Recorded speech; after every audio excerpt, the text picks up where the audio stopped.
Hello and welcome. My name is Rachel and I am a qualified child restraint technician from Baby on the Move. We understand that car seats can be quite daunting and there is a lot to learn, especially for babies born earlier than their due date, but I'm here to help you travel safely in your vehicle with your little one. Baby on the Move has been involved with car seats for over 20 years and I'm here to give advice and tips on installation, as not all car seats fit all cars. As a safety device, the main purpose of the car seat is to protect your baby in the event of an accident.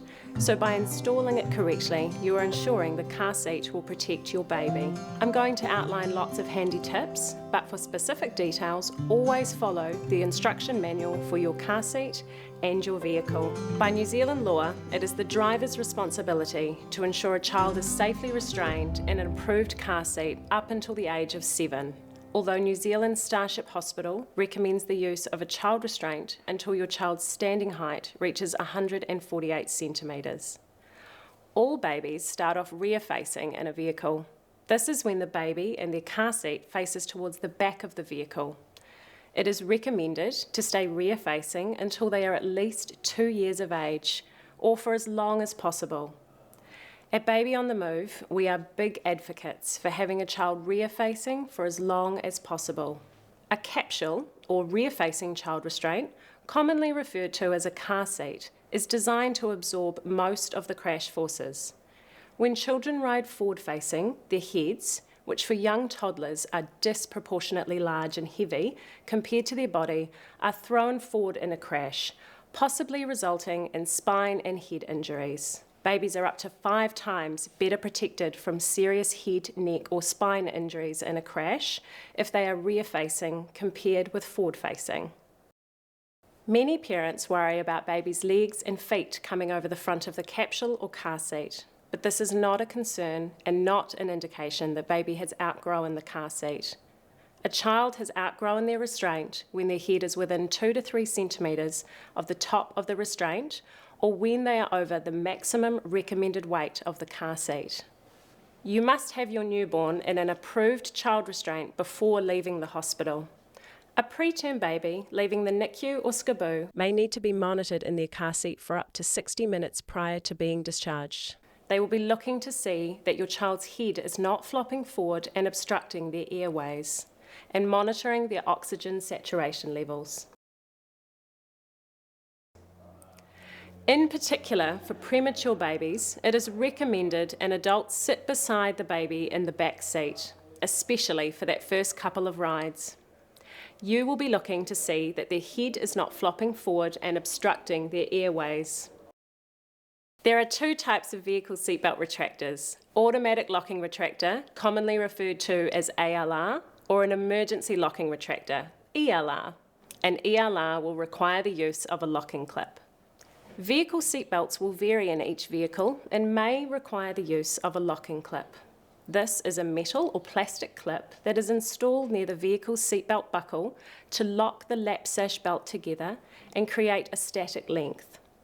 For specific details, always follow the instruction manual for your car seat and your vehicle, or contact your local car seat expert at Baby on the Move. Another type of seatbelt commonly found in older cars is called a static safety belt. This type of seatbelt does not have a retractor, so will need to be manually adjusted to fit the car seat. You may have a lap belt located in the centre rear of your vehicle. However, you need to check your car seat manual to see if this is compatible with installation. ISOFIX is an alternative method of installing, where there are 2 metal bars located in the bight of the back seat. You can never use both the seatbelt and ISOFIX together. Another important fixture of the vehicle to be aware of is an anchor point. This is usually located in the boot, back dash or roof of your vehicle. For some car seats, a top tether will need to be attached to the approved anchor point. A common mistake is to confuse a luggage clip with an approved anchor point. Your local Baby on the Move car seat expert can help clarify this for you, or refer to your vehicle manual. It's important to note not all vehicles come fitted with an anchor point, so you can purchase an anchor kit from Baby on the Move, which can then be installed by an approved mechanic. The selection of child restraints available in New Zealand is vast, as we accept multiple safety standards, including the Australian, New Zealand, European, and the American safety standard. Each standard has a different way their car seats are installed and must display an approved safety sticker located on the child restraint. The Australian standard can be identified by a red sticker with 5 white ticks on it. The Australian standard seats are height-based and not based on your child's weight. The top tether strap must be used in rear-facing, forward-facing, and booster mode. As the top tether needs to be used rear-facing, you may require an extension strap, as the tether may not be long enough to connect to the anchor point without one. A stabilising bar may be required for rear-facing, but please refer to your manual. The European standard can be identified by an orange sticker with a capital E followed by a number. The number represents the European country it originates from. They have overlapping buckle tongues and generally do not have a top tether strap. Some child restraints are only installed using rigid ISOFIX and have either a 3-point or a 5-point harness. The lowest harness slot can sometimes be too high for a premature baby due to their small size and body. European standards often have a very specific installation list for which cars they can be used in, as it does require a very long seatbelt to install compliantly. The American standard can be identified by the yellow S sticker located on the child restraint when imported into New Zealand. These child restraints generally only require the top tether in the forward-facing mode, not rear-facing, and have a chest clip located on the harness. American standards often have very high height and weight limits, allowing children to use until best practice and beyond. They can be installed with either the vehicle seatbelt or an ISOFIX LATCH system. Many of you may already have a car seat organised, but for those of you who do not, there are 2 child restraint options. You can either use a newborn capsule with or without a base. We do highly recommend using a base, or you can use a rear-facing convertible car seat. A capsule is a rear-facing only child restraint, most commonly used from birth until approximately 6 months old. Capsules are designed to better fit newborn babies and are convenient to carry an infant in or to attach to your buggy as a travel system. It's important to note, however, that it is not good for newborn babies to stay in any kind of car seat for extended periods of time. Instead, a cot or bassinet is the safest place for baby to sleep. Do not leave your baby unattended at any time. Capsules will come with or without a base, depending on the model. The issue with using the capsule without the base is that on some models, the seatbelt must be split and wrapped around the back as well as across the lap of the capsule. Seatbelts are often not long enough to do this. Again, we recommend the use of a base where possible, as you do not need to reinstall it for every trip. Many rear-facing convertibles can also be used for newborns, but sometimes it's more difficult as the car seat is secured into the vehicle and it can be more challenging to get the car seat's harness to fit the size of a newborn baby's body. It can also be more time-consuming, and often there are limited infant inserts for additional support. This is particularly important for premature babies due to their size. Always check the minimum weight limit for your car seat, as some options may not be suitable if your baby is still of a smaller weight. Regardless of which car seat you choose to use, the following time limit still applies.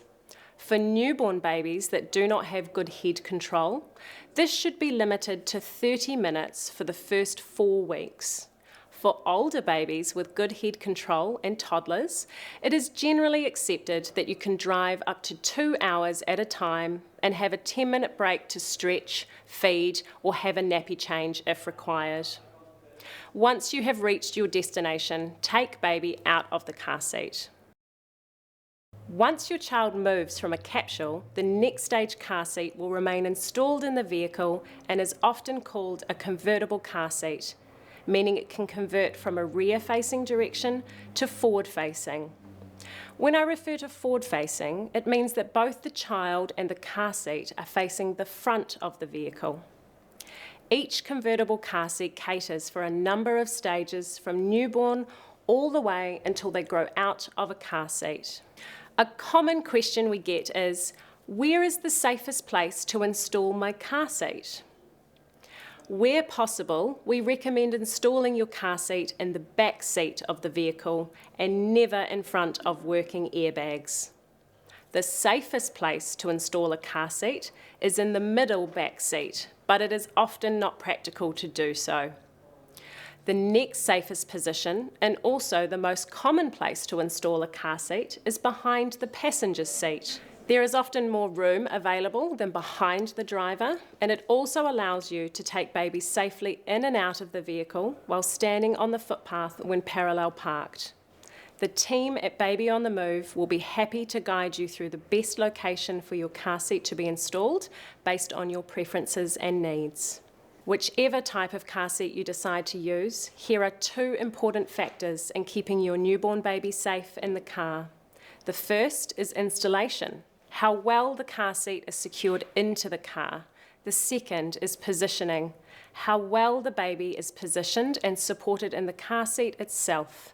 It's important to have a practice installing your car seat before baby arrives. There are two possible methods for installing car seats: ISOFIX latch or with the vehicle's seatbelt.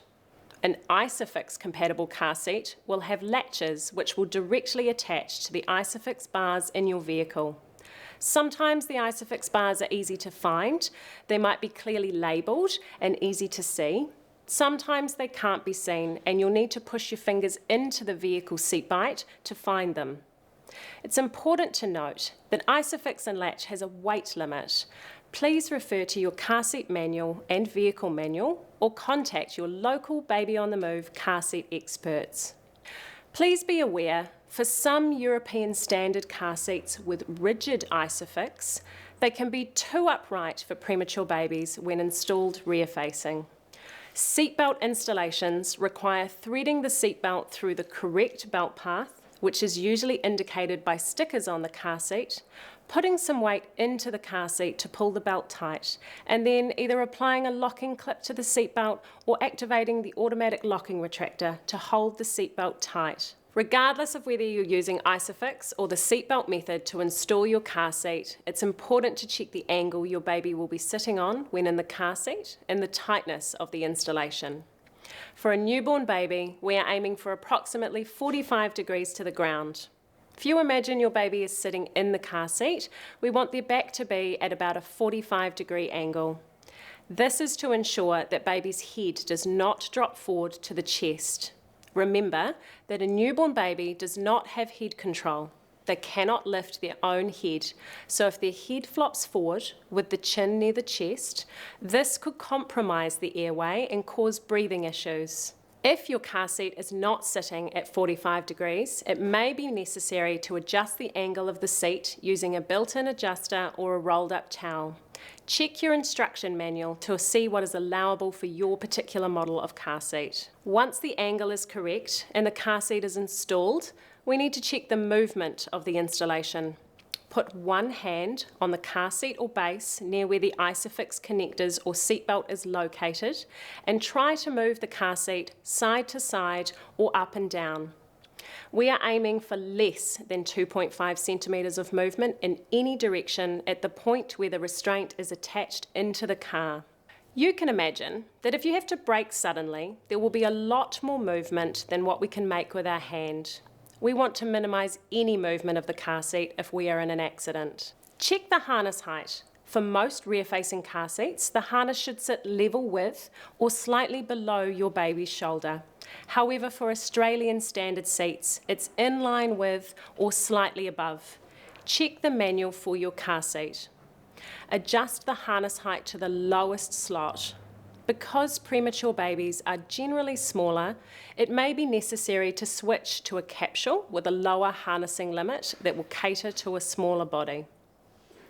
Place your baby into the car seat with their bottom and hips all the way to the back of the seat. We do not want any slumping. Make sure that your baby is centered in the car seat. If they are not centered, when you go to tighten the straps, it will feel like one strap is tighter than the other. Position the straps over their arms and around their hips, unless your car seat has a 3-point harness, which goes over their shoulders only. Make sure the crutch buckle is positioned closest to the back of the restraint. Pull the crutch buckle up and secure the buckle clips. Pull the excess harness length in around their hips and upwards, then tighten by pulling the harness adjuster strap. Repeat this process a couple of times until the harness is firm. Secure the chest clip if there is one and position at armpit height. Try to pinch the strap together to check whether it is firm enough. Remember, we are aiming to minimize any movement of your baby within the harness straps. Check the crutch buckle is pulled straight up toward your baby. If there is a gap between your baby and the crutch strap, try a small rolled up cloth to fill in the space to reduce slouching. If you find that your baby is slipping down on top of the buckle strap, try repositioning them further back into the seat and tightening again, ensuring you are pulling the crutch buckle up towards your baby. Check your baby's head position. If the car seat comes with a head support, is this supporting baby's head without pushing the head forward? Make sure there is space between their chin and chest. Remove the head support if it appears to be pushing their head forward. Often more support is required for a premature baby in their car seat. We do not encourage aftermarket products as they have not been crash tested, but instead you may use a tightly rolled muslin cloth or cloth nappy down each side of your baby's torso and head to provide lateral support. This should be in place after the harness has been secured to ensure that it is not interfering with harness placement or tightness. It's important to not overdress your baby in the car seat. Thick, puffy or hooded clothes can make it difficult to properly tighten the harness. Dress your baby in the same layers of clothing you would have on inside the house. Secure and tighten the harness straps, then tuck over a light blanket if you are concerned about cold temperatures. Remember that the car will warm up fairly quickly, so the blanket can be easily removed if needed. The padded inserts and harness straps may be too bulky and can often be removed, but always check the manual. Whether you are using a capsule or a convertible car seat, it will require adjusting as your baby grows. In particular, the harness height will need to be adjusted and any padding or supports will need to be moved. For most rear-facing car seats, there must be at least 2.5 centimetres of space between the top of baby's head and the top of the car seat. Check the instruction manual for your particular model of car seat for specific height and weight limits that apply. If you already have a car seat or one that has been passed down to you, doing a safety check is important prior to use to look for any faults or missing parts. Although it isn't always easy to tell, it's important to check that it hasn't been in a motor vehicle accident, that it has been stored well and is free of mould, has no cracks or discoloration in the restraint shell, is from a smoke-free environment, no fraying of the harness or rust on the buckles, and is approved for use in New Zealand and that it hasn't expired. All car seats have a lifespan given by the manufacturer and can be used for up to 10 years. Some are from the date of manufacture and others are from the date of purchase. The date of purchase is void if you are not the original purchaser of the car seat. Instead, it reverts to the date of manufacture. The date of manufacture can be found in the car seat manual or located on the back of the restraint. Do not use a child restraint if it has expired. Baby on the Move offers the option to rent a range of baby-related equipment for short or long-term hire. Most of our customers choose to hire their capsule and save their money to put towards their next stage car seat. We will make sure that the car seat is right for you, your little one, and your vehicle. Hiring has many benefits, including helping our environment by reducing waste and cuts down New Zealand's landfill. For example, if you were to purchase a capsule and base with a 6-year lifespan, you would usually need to have 3 children within the time to get your money's worth. That's why hiring a capsule and base is more economical, because you only use it for a short period of time before your baby will outgrow it. The price difference between car seats in a lot of cases represents new technology and the materials used on the child restraint. This may include a steel frame or reinforcing and/or multiple layers of side impact protection. At Baby on the Move, we do things a little differently. We believe in getting to know you, your challenges, preferences and needs, so we can match you with the safest and most versatile baby products. We'll help you buy right for total peace of mind. It's never too early to come in and see us. No matter what parenthood throws at you, we'll stand beside you every step of the way to help make things a little easier. There is a caring expert at every Baby on the Move store nationwide ready to help you. Call or visit us. We're here for you.